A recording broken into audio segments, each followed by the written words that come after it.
जय जय श्रीराम।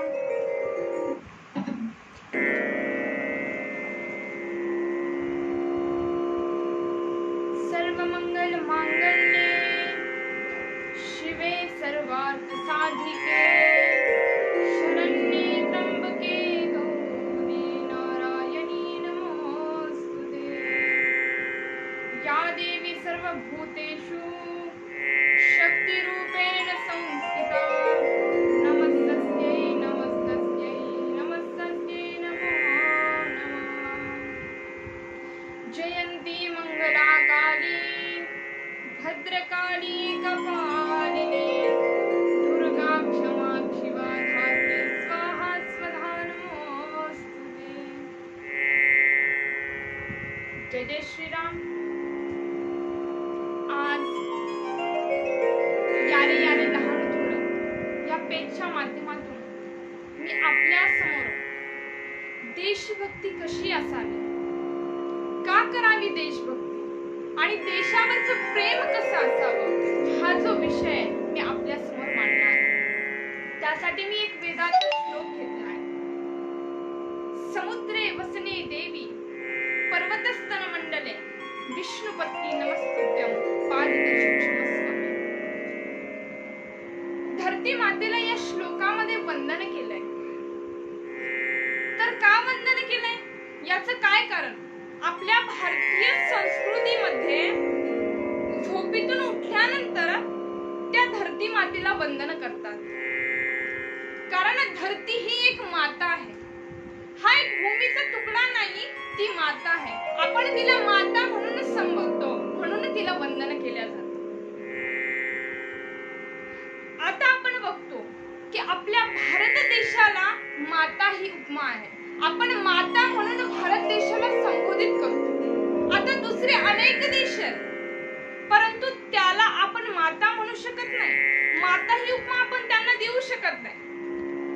आता तुम्ही कुठे ऐकलंय का की अमेरिकेला माता म्हटलंय, जपानला माता म्हटलंय, जर्मनीला माता म्हटलंय, ऑस्ट्रेलियाला माता म्हटलंय? अरे, भारताचाच एक तुकडा असणारा पाकिस्तान, त्याला देखील तिथले लोक माता म्हणून संबोधत नाही। कारण ही जी भारत माता आहे ही सर्व जगताची जननी आहे, प्रत्यक्ष स्वरूप या जगदंबेचं आहे, म्हणून तिला माता ही पदवी म्हणून संबोधले गेलेले आहे। म्हणून तिला वारंवार वंदन केलंय। या जगदंबेचं, या धरती मातेच्या एक एक स्वरूपाचं वर्णन वेदामध्ये केलेलं आहे। तिचं कोणतं स्वरूप काय करतंय? काश्मीर, हिमालय हा तिचा मुकुट आहे। काश्मीर हे तिचं मस्तक आहे।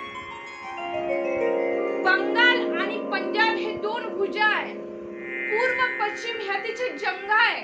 दिल्ली हे तिचं हृदय आहे। समुद्र तिचे चरण धुत आहे आणि सूर्य आणि चंद्र हे तिची आरती करत आहे।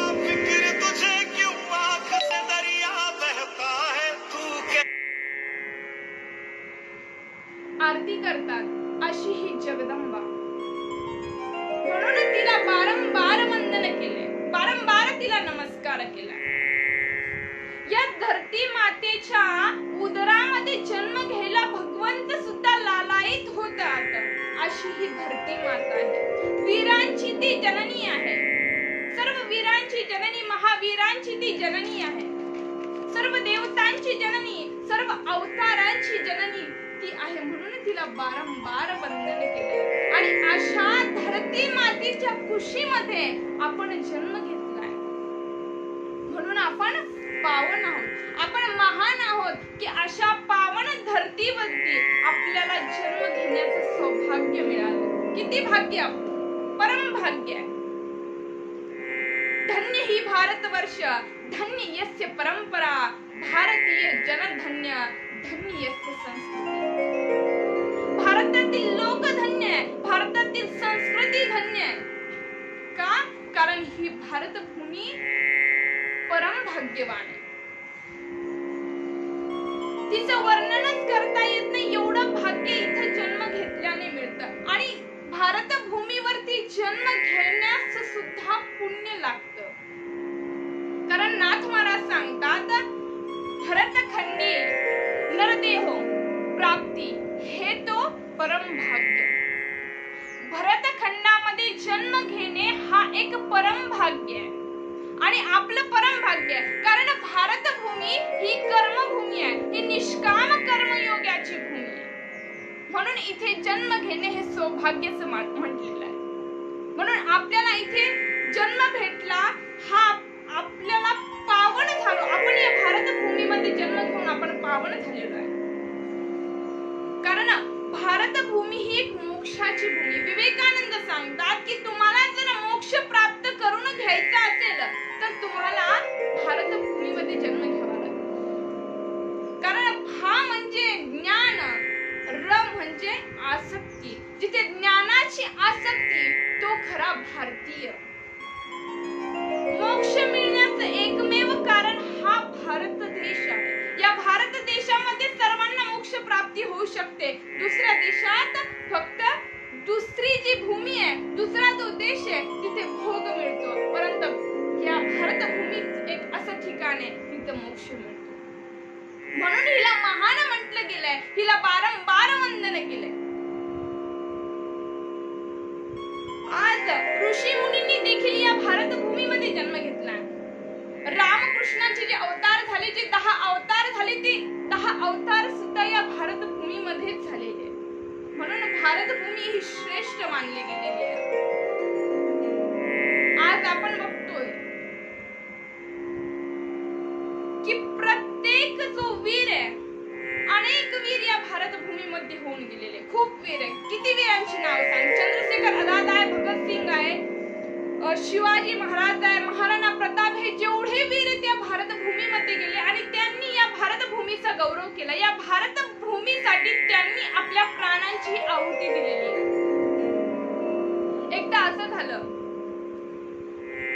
की जेव्हा रामचंद्राने लंकेवरती विजय मिळवला आणि लक्ष्मण रामचंद्राला म्हणाले की हे प्रभू, आता आपण लंका बघण्यासाठी जाऊया. कारण ती सोन्याची लंका आहे, ती कशी सुंदर असेल हे बघण्यासाठी लक्ष्मण तिथे बघण्यासाठी जाऊ लागले.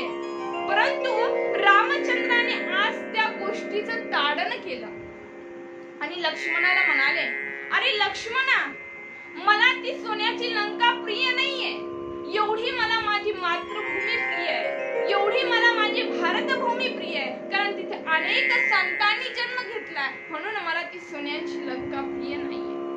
काय त्या भारतभूमीचा गौरव, जेवढं वर्णन करावं या भारतभूमीचं, या माझ्या भारत मातेचं, तेवढं कमी आहे. कारण या भारतभूमीमध्ये अनेक संतांनी जन्म घेऊन मोक्ष प्राप्ती केली. या भारतभूमीला आपल्या रक्ताने अनेक वीरांनी स्नान घातलेलं आहे. अशी ही परम पवित्र असणारी भारतभूमी. आणि या भारतभूमीसाठी, या भारतभूमीवरती प्रेम कसं असावं हे अनेक वीरांनी दाखवून दिलं. आमच्या चंद्रशेखर आझादांनी सुद्धा या भारतभूमीवरती प्रेम कसं असावं, देशभक्ती कशी असावी हे दाखवून दिले. वयाच्या 16व्या वर्षी आंदोलन चालू होतं. आमचे चंद्रशेखर आझाद रस्त्याने निघाले होते आणि ते जेव्हा रस्त्याने निघाले तेव्हा काही लोक आंदोलन करत असताना तिथे बघितलेलं आहे आणि काही त्यांच्यावरती लाठी चार्ज करू लागले. हे आमच्या चंद्रशेखर आझादांनी डोळ्यांनी बघितले आणि त्यांनी जेव्हा डोळ्यांनी बघितलं तेव्हा त्यांना राग आला, अत्यंत राग आला की माझ्या डोळ्यासमोर माझे देशभक्त आज मातृभूमीच्या रक्षणासाठी आंदोलन करतात, त्यावर आज पोलीस कर्मचारी हमले करतात. हे बघून अत्यंत दुःख झालं. समोर एक दगड पडलेला होता, तो दगड उचलला, हातामध्ये घेतला आणि जे पोलीस कर्मचारी त्या लोकांना त्रास देत होते त्याच्या मस्तकावरती फेकून मारला. त्या पोलीस कर्मचाऱ्याच्या डोक्यातून रक्ताचा श्राव होऊ लागला, रक्त टिपकू लागलं, पूर्ण अंग पतीकडे लक्ष न देता दगड मारणारा मुलगा कोण यांच्याकडे सगळे लक्ष देऊ लागले की तो मुलगा कोण आहे त्याला सापडू लागले. परंतु त्यातल्या एका पोलिसाने बघितलं होतं की त्या मुलाच्या मस्तकावरती गंध होता, चंदनाचा गंध होता. तो त्याने बघितला आणि तो मुलगा तेजस्वी होता हेही त्यांनी लक्षात ठेवलं आणि चंद्रशेखर आझाद यांचा शोध होऊ लागला. सगळीकडे चंद्रशेखर आझादांना शोधू लागले की कुठे असतील सगळीकडे शोध घेऊ लागले. सगळ्या गावांमध्ये पोलीस ढूंढू लागले की ते कुठे आहे. मग शोधत शोधत त्यांच्या घराचा पत्ता मिळाला. ते कुठे आहे कळालं आणि ते तिथे गेले. त्यांच्या खोलीमध्ये गेल्यानंतर सगळीकडे बघू लागले. सगळीकडे देशभक्तांची चित्र लागलेली होते. सगळीकडे पोलीस कर्मचारी सगळीकडे फिरून बघू लागले. कुठे सुभाषचंद्र बोस, कुठे झाशीची राणी, असे महान महान जे वीर होऊन गेले त्यांचे चित्र तिथे लागलेले होते. विचार करण्याची गोष्ट आहे मंडळी की आजकाल आपण बघतो की एखादा कॉलेज कुमार असेल तर त्याची रूम ही हिरोईनीच्या चित्रांनी भरलेली असते. अनेक प्रकारचे हिरो त्यांच्या रूम मध्ये लागलेले असतात. परंतु आज युवा पिढीने हे लक्षात घ्यावं की चंद्रशेखर आझाद यांच्या रूम मध्ये कोणते चित्र होते. महान महान वीर भारत माता तिचे सुद्धा तिथे चित्र होते आणि त्या भारत मातेच्या फोटोला माला अर्पण केलेली होती आणि एका कोपऱ्याला चंद्रशेखर आझाद बसलेले होते. हे जेव्हा पोलीस कर्मचाऱ्यांनी बघितलं तेव्हा त्याच क्षणी हातकडी काढली आणि त्यांच्या हातामध्ये हातकडी टाकलेली आहे. हातकडी टाकल्यानंतर त्यांना तिथून घेऊन गेले, बंदी खान्यामध्ये टाकलं आणि बंदी खान्यामध्ये टाकल्यानंतर कडाकीचे थंडीचे दिवस होते. त्या थंडीमध्ये संपूर्ण वस्त्र चंद्रशेखर आझादांच्या अंगावरती जे वस्त्र होते ते काढून घेण्यात आलेले. फक्त लंगोट त्यांना ठेवण्यात आला आणि तसंच त्या थंडीमध्ये त्यांना बसवण्यात आलं. पोलिसांना वाटलं की थोडीशी शिक्षा झाली तर त्याच्या लक्षात येईल की आपण हा फार मोठा गुन्हा केलाय का पोलिसाला दगड मारून. परंतु आज मातृभूमीचा तो दिवाना असणारा चंद्रशेखर आझाद, मातृभूमीवरती अगाध प्रेम त्यांचं, अगाध ती देशभक्ती थोडीही डगमगले नाही. त्या कडाक्याच्या थंडीमध्ये रात्रीचे 12 वाजले होते. पोलीस कर्मचाऱ्यांचा फेरा तिथे चालू होता.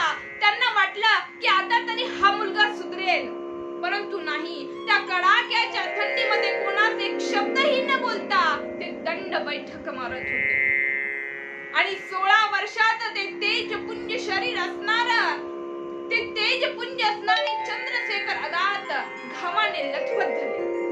संपूर्ण शरीराला घाम आलेला आहे आणि ते दृश्य त्या पोलीस कर्मचाऱ्यांनी बघितलं. त्याला नवल वाटलं. त्याला वाटलं की ह्या शिक्षाने चंद्रशेखर आझाद सुधारतील, परंतु नाही. कारण मातृभूमीवर असणारं ते प्रेम आहे, अगाध ती देशभक्ती आहे, थोडी सुद्धा डगमगले नाही. मग दुसरा दिवस उजाडला. त्यांना अदालतामध्ये घेऊन गेले.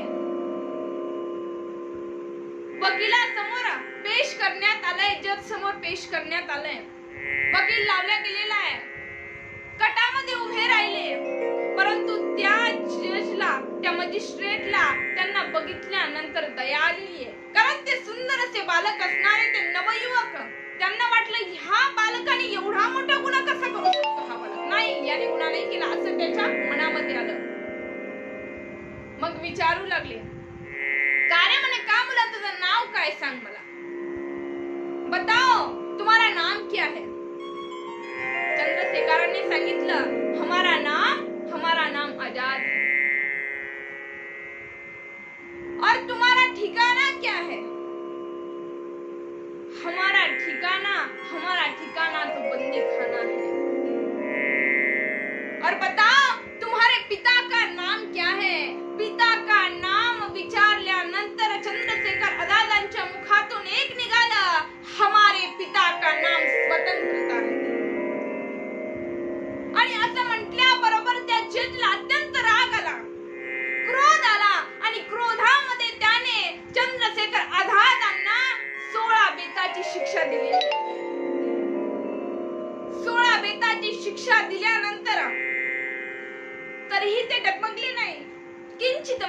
त्यांच्या चेहऱ्यावरती काही फरक पडला नाही. हसत मुखाने त्यांनी ती शिक्षा कबूल केलेली आहे. मग त्यांना परत बंदी खान्यामध्ये नेण्यात आलं आणि त्या काळामध्ये एक गंडा नावाचा जलर होता, अत्यंत क्रूर असा. त्याचं नाव ऐकताच सगळे कैदी थरथर कापत होते. परंतु आज आमचे चंद्रशेखर आझाद त्याच्या नावाने थरथर कापत नाही, कारण आतमध्ये जे अंतर रंगामध्ये जे प्रेम आहे ते देशभक्तीचं प्रेम चाललेलं आहे. जल्लाद घेऊन गेलेला आहे, गंडा जलर आलेला आहे.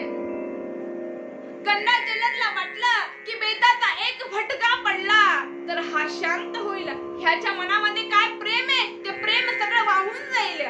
ह्याची मातृभक्ती जी खरी आहे ती त्याची ओळख मला कळेल खरं आहे का नाही हा. म्हणून अंगावरचे सगळं वस्त्रे काढून घेण्यात आली चंद्रशेखर आझादांच्या. लंगोट ठेवलेला आहे आणि तसंच उभं केलं आणि तेलात बेत भिजवण्यात आलेला आहे. तेलात बेत भिजवला आणि जल्लाद स्वतः जो गंडा नावाचा जेलर होता तो बेत मोजण्यासाठी तिथे उभा राहिला. त्याला वाटलं एक फटक्या चंद्रशेखर आझाद नीट होतील.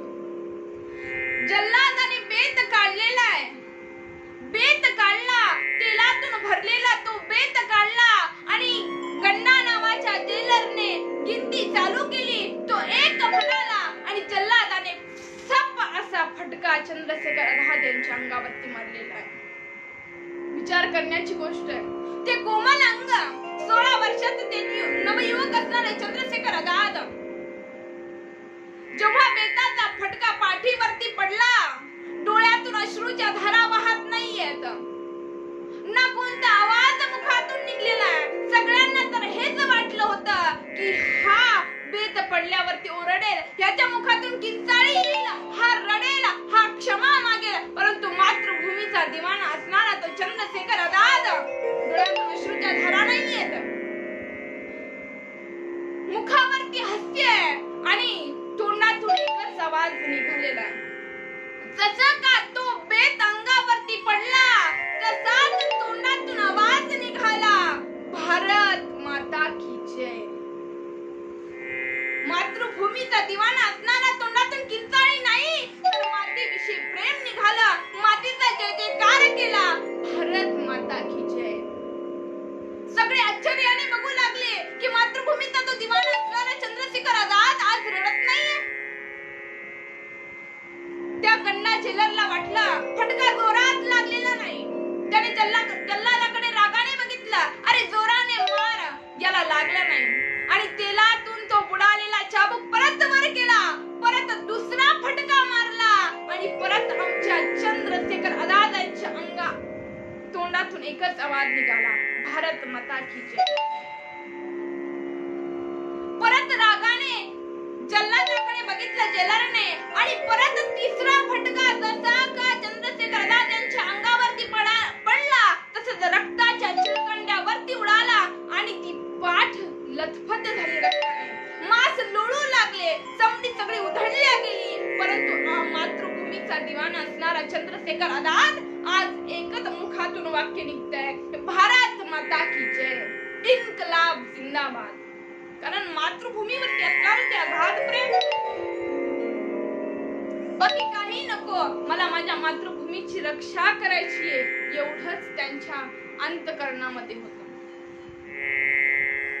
आणि आज आपण बघतोय की आजची जी तरुण पिढी आहे, 16 वर्षाचं वय किती असतो. आमचे चंद्रशेखर आझाद यांचं जेव्हा मातृभूमीसाठी त्यांनी जीवन वहाल केलं तेव्हा त्यांचं वय, जेव्हा त्यांनी मातृभूमीसाठी अंगावरती फटके खाल्ले तेव्हा त्यांचं वय 16 वर्षाचं होतं. आणि आजकालचं 16 वर्षाचा मुलगा करतो काय? आजकालचा जो 16 वर्षाचा युवक आहे तो काय करतो मंडळी? विचार करण्याची गोष्ट आहे.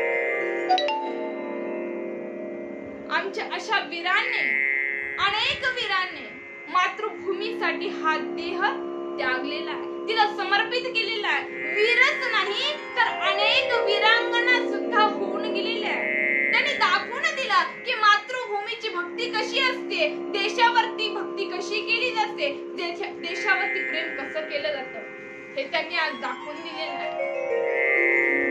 कारण आमची आमचे जे वीर होऊन गेले त्यांची फक्त एकच इच्छा असते कि रोशनी चांद से होती है सितारों से नहीं, और हमारे वीरों की मोहब्बत सिर्फ भारत माँ से होती है, हजारों से नहीं। त्यांनी दाखवून दिलंय की प्रेम करावं तर भारत मातेवरती, देशभक्ती असावी तर अशी। आमचे वीर सांगतात कि वतन है माँ का चोला यारो, दाग न कभी लगने देंगे, अरे जरूरत पड़ी तो भारत माँ पे जान भी कुर्बान कर देंगे। आणि दाखवून दिले त्यांनी, त्यांची कुर्बानी दिलेली आहे। त्यांनी दाखवून दिलंय की देशभक्ती कशी असते, मातृभूमीची भक्ती कशी असते, मातृभूमीवर प्रेम कसं असतं। वीरच नाही तर अनेक प्रकारच्या वीरांगना सुद्धा या धरतीवरती होऊन गेले, या धरतीला सुद्धा त्यांनी पावन केलंय। एक वीरांगना या धरतीवरती होऊन गेली, आघात असं तिचं चरित्र आहे। चित्तोडगडमध्ये राहणारी ती वीरांगना होती, तिचं नाव हडी राणी होतं आणि अत्यंत सुंदर अशी लावण्य अशी ती हडी राणी होती, दिसायला अगदी सुंदर। परंतु एकदा असं झालं की तिच्या राज्यावरती औरंगजेबाने आक्रमण केलं होतं आणि औरंगजेबाने आक्रमण केल्यानंतर तिचा जो पती होता, जो तिथला राजा होता, तो युद्ध करण्यासाठी निघालेला आहे। परंतु आज पत्नीच्या मोहामुळे तो युद्धाला जाऊ का नको हा विचार करत होता आणि उदास मन करून बसलेला आहे। अगदी उदास मन झालं आणि मग राणीने उदास मन का केलं याचं कारण विचारलेलं आहे की का सरदार साहेब, तुमचं मन आज उदास का, तुम्ही नाराज का, मला सांगा म्हणे याचं कारण काय।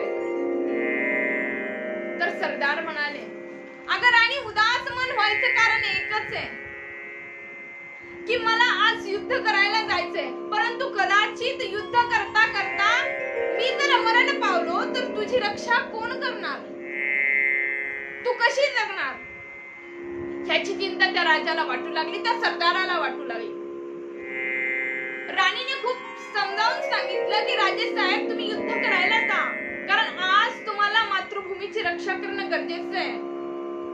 आज परकीयांनी, औरंगजेबाने आपल्यावरती आक्रमण केलंय आणि आज जर तुम्ही युद्ध करण्यासाठी नाही गेले तर आपल्या मातृभूमीची रक्षा कोण करणार, असं राणी समजावून सांगू लागली। परंतु त्याला तीच चिंता वाटू लागली की मी मेल्यावरती राणी पुन्हा सोबत राहील, राणीचं कसं होईल हा बार बार तो विचार करू लागला।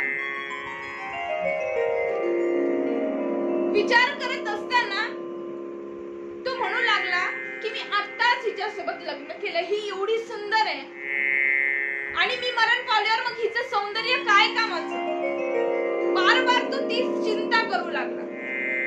परंतु राणी म्हणाली की हे बघा राजे साहेब, मी एक राजपुतानी आहे, मला माझ्या पतिव्रत धर्मावर कसं आढळून राहायचं हे मला माहिती आहे, म्हणून तुम्ही काय करा, तुम्ही खुशाल युद्ध करण्यासाठी जा, माझी चिंता करू नका, असं म्हणून तिने राजाला युद्ध करण्यासाठी पाठवलंय। राजा युद्ध करण्यासाठी गेला, युद्ध करता करता त्याला परत तीच चिंता वाटू लागली की मी मेल्यावरती ह्या राणीचं कसं होईल, हिचा सांभाळ कोण करेल। म्हणून त्याने एका सैनिकाला सांगितलं की तू जाऊन राणीला असं असं म्हण। सैनिक गेलाय, महलामध्ये गेल्यानंतर राणीला सांगू लागला की राणी साहेब, राजा साहेबांचा असा असा आदेश आहे की मी मेल्यावरती तुमचं कसं होईल, म्हणून परत एकदा विचार करा, आपण राजांना परत बोलवून घेऊ। मग राणी विचार करतेय की माझं एवढं सौंदर्य, माझ्या सौंदर्यामुळे जर राजाला चिंता होत असेल तर माझं हे सौंदर्य काय कामाचं। म्हणून ती सेवकाला सांगते की हे बघ सेवक, तू महाराजांना जाऊन सांग, मी तुला एक विचार सांगते, मी तुला एक माझ्या मनातलं वाक्य सांगते की माझं जे सौंदर्य आहे त्याची तुम्ही चिंता करू नका म्हणा, तुम्ही खुशाल लढा। आणि ह्यासाठी त्या राणीने एक युक्ती केली, बघा खूप छान अशी युक्ती केली। सैनिकाला सांगते की माझं हे जे शिर आहे हे घेऊन तू राज्य सरकार यांच्याकडे जा आणि राज्य सरकारांना सांगा की युद्ध भूमीतून तुम्ही परत येऊ नका, कारण एक योद्धा खरा तेव्हा ठरतो जेव्हा तो युद्ध भूमीत एकतर मरण पावतो किंवा विजयी होऊन परत येतो. म्हणून माझं हे शिर घेऊन तू राज्य सरकारकडे घेऊन जा आणि त्यांना म्हणा की माझ्या या शिराकडे बघून, माझ्या या मस्तकाकडे बघून तुम्ही युद्ध करा, परंतु तुम्ही रणभूमीतून खाली हाताने येऊ नका. म्हणून आज समोर पडलेली तलवार होती, तलवार उचलली, आपलं मस्तक काटलेलं आहे आणि मस्तक हाताने त्या सैनिकाच्या हातात दिलं आणि तो सैनिक आज ते मस्तक घेऊन रणांगणामध्ये गेला.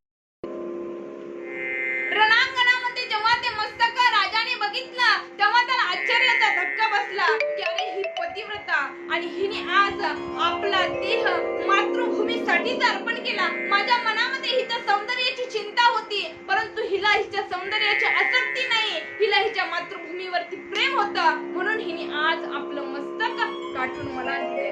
म्हणून राजा युद्ध करत करत जिंकलेला आहे, परत आला. अशा महान वीरांगना या धरतीवरती होऊन गेलेल्या. अशी अगाध धरती, जितकं वर्णन करावं तेवढं छोट आहे यामध्ये, म्हणून हिला मातेची उपमा दिलेली आहे. आणि आपण विचार करतो कधी कधी किती वीर होऊन गेले, वीरच अशा गोष्टी करू शकतात, आपण कुठे काय करू शकतो, आपल्याकडून हे होऊ शकत नाही. परंतु बघा, छत्रपती शिवाजी महाराजांच्या काळामध्ये, झाशीच्या राणीच्या काळामध्ये, चंद्रशेखर आझाद यांच्या काळामध्ये सुद्धा आपण होतो, तेव्हाच त्यांचा जय जयकार केल्यानंतर आज आपल्या अंगावरती शहारे येतात, आपल्या अंगावरती काटे येतात.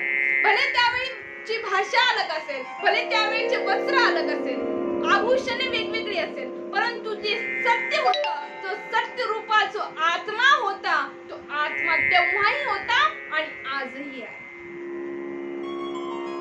एक संत खूप सुंदर अशी व्याख्या करतात कि बुलबुलों ने कहा सारा चमन बदल गया, सितारों ने कहा सारा गगन बदल गया, तब एक संत ने कहा अरे कुछ नहीं बदला प्यारे, मुर्दा वही है, सिर्फ कफन बदल गया.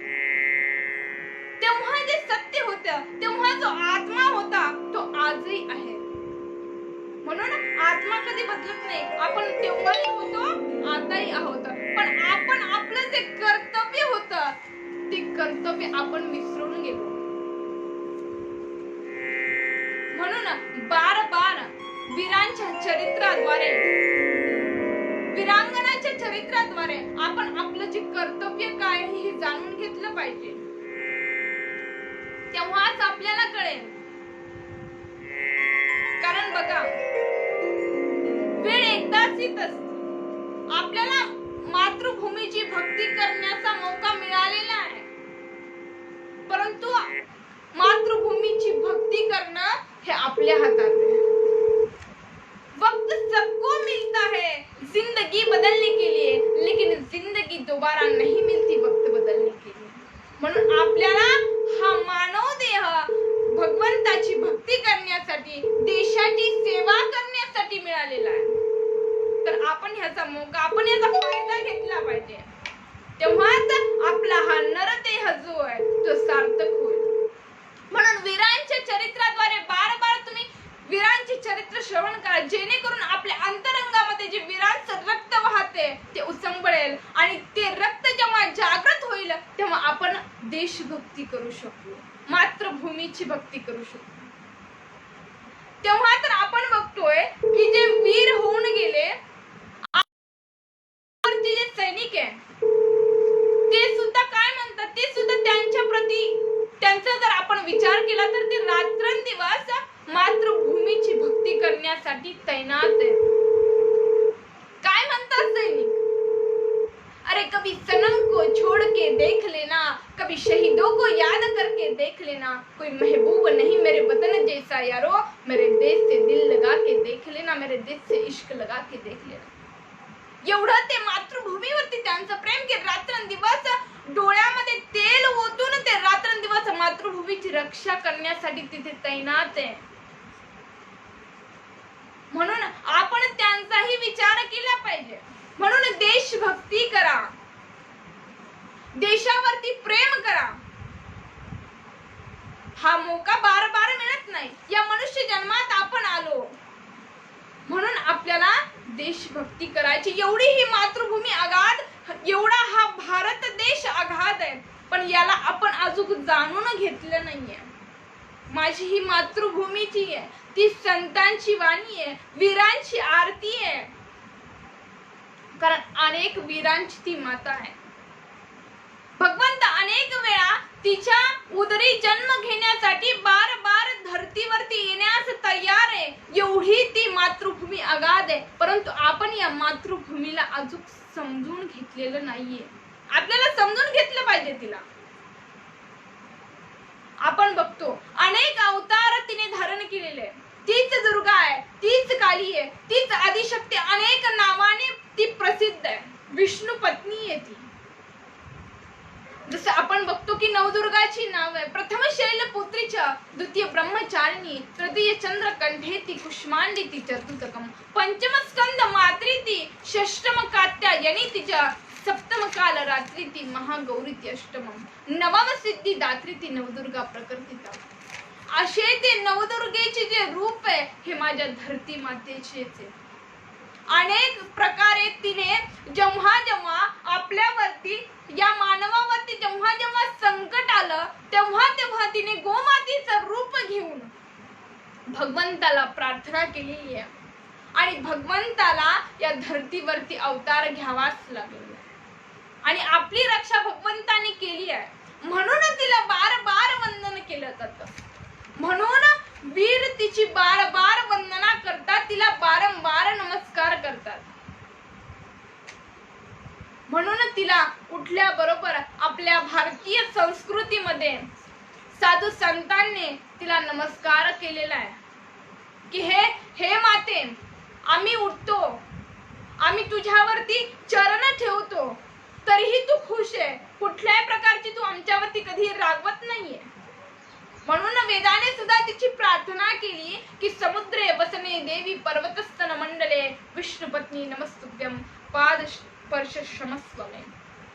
मी तुझ्यावरती जे पाय ठेवतो त्याबद्दल आम्ही तुला क्षमा मागतो आणि आम्ही तुम्हाला हे धरती माते बारंबार वंदन करतो. अशी ही आमची धरती माताची वीरांची आरती आहे. अनेक वीरांना तिने तिच्या उदरामध्ये जन्म दिला आहे. म्हणून ती भारत माता आहे. म्हणून तिला भारत मातेची उपमा दिलेली आहे. आणि आपण तिला जाणून घेतलं पाहिजे. वीरांच्या चरित्रावरती चाललं पाहिजे, जेणेकरून आपल्या अंतःकरणामध्ये देशभक्तीची जागरूकता होईल. आणि जेव्हा आपल्या अंतःकरणामध्ये देशभक्ती जागेल तेव्हा आपण तिचे खरे पुत्र होऊ. आपण बघतो भगतसिंग होऊन गेले, त्यांना आज राष्ट्रपुत्राची उपमा लागलेली आहे. का तर त्यांनी तिच्या रक्षणासाठी फाशी देखील घेतलेली आहे. सुखदेव असो, राजगुरू असो, भगतसिंग असो, छोट्याशा वयामध्ये 20-20 वर्षाचं वय त्यांचं, त्यांनी आपला हा देह मातृभूमीसाठी अर्पण केलेला आहे. कोण करेल हो? परंतु नाही, त्यांना मातृभूमीला त्यांनी जाणून घेतलं होतं की मातृभूमी ही महान आहे. आणि आज आपल्याला देखील वीरांच्या चरित्राद्वारे मातृभूमीला जाणून घ्यायचंय आणि आपल्या अंतःकरणात जी देशभक्ती आहे त्याला आपल्याला जागरूक करायचं. जेव्हा देशभक्ती जागरूक होईल तेव्हाच आपण तिचे पुत्र आहोत हे सिद्ध होईल. त्यामुळे सगळ्यांनी आपल्या अंतःकरणामध्ये जी देशभक्ती आहे तिला जागृत करा. भारत मातेची सेवा करा. आज भारत भूमीवरती जे महान संकट आलेले आहे ते संकट निवारण तर होईल, तीच संकट निवारण करणारी आहे. ती संकट तर निवारण करेलच. आणि आज यारे लहान थोर या पेजच्या माध्यमातून मी आज तुमच्या समोर देशभक्ती हा विषय मांडला आणि मला मांडण्याची संधी मिळाली, त्याबद्दल मी सगळ्या बंधूंचे आभार मानते, तसेच आमच्या रोहिणी ताई यांनी मला या पेजच्या माध्यमातून माझा विषय मांडण्याची संधी मला दिली. मी त्यांचीही आभार व्यक्त करते, त्यांचेही मी धन्यवाद करते. आणि अशाच प्रकारे सगळ्यांचे आशीर्वाद माझ्यावरती राहून मी जे देश कार्य करते, धर्म कार्य करते, माझ्या हृदयामध्ये नेहमी माझ्या मातेविषयी, माझ्या धरती मातेविषयी प्रेम वाढत जावं, हेच मी सगळ्यांकडे आज आशीर्वाद मागते. आणि तुम्ही मला तेच आशीर्वाद द्यावे ही मी सगळ्यांच्या चरणामध्ये वंदन करून विनंती करते. आणि आज सगळ्यांना धन्यवाद देते की तुम्ही लाईव्हच्या माध्यमातून माझं हे देशभक्ती जो विषय आहे तो श्रवण केला. आणि ताईंचे खूप खूप धन्यवाद. जय जय श्रीराम, जय माँ भारती, भारत माता की जय. जय.